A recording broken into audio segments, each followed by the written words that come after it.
قدرمنو دوستانو سلامونه زه غوټۍ یم هرکلی مو کوم چې د ډیجیټل چین پروګرام ګورئ. ټاکل شوی د چین شپږم نړیوال وارداتي نندارتون به د روانې میاشتې له 5مې نیټې څخه تر 10مې نیټې پورې په شانګهای ښار کې ترسره شي. دغه نندارتون په لومړی ځل د 2018 کال په نومبر کې په شانګهای کې ترسره شو او له تیرو 5 کلونو راهیسې د هر کال په ټاکلي وخت ترسره کیږي.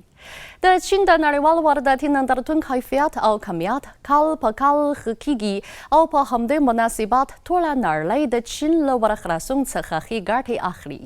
زه به په نننۍ پروګرام کې د ګڼو شمیرو له مخې تاسو ته د چین د ورخراسون د لوړې سویې لرونکي سخنۍ او د مشترکو نړیوالو چارو د پرمختګ حالات در وپېژنم.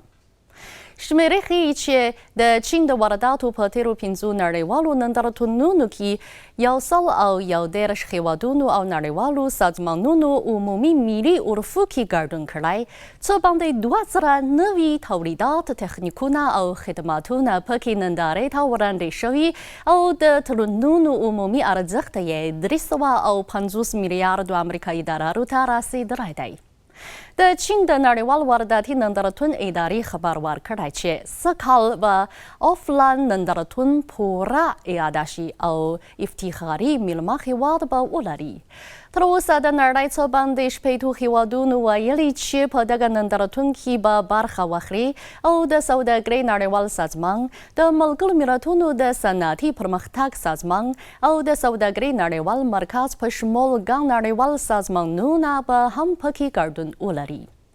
د نړۍ څه باندې 3000 تصادیو په دغه نندارتون کې د ګډون تړونونه لاسلیک کړي چې د عرفو عمومي مساحت باید 380,000 متره مربع ته ورسیږي او له یادو 3000 تصادیو څخه کابو 200 تصادیو یې په پرله پسې شپږو نندارتونونو کې ګډون لري او کابو 400 تصادۍ به له 2 کلن ځنډ وروسته یو ځل بیا په دغه نندارتون کې برخه واخلي.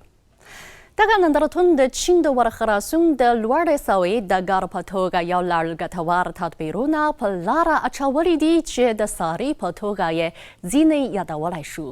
د نندارتون د ګډونوالو سوداګرو او مشتریانو لپاره چین ته د تګ راتګ په برخه کې امتیازونه برابریږي. د نندارتون تولیداتو ته یې د مالیاتو ځانګړي امتیازونه ورکول کیږي. د پوښتنې مالکیت حق د ساتنې تدبیرونه جدي پړی کیږي او داسې نور.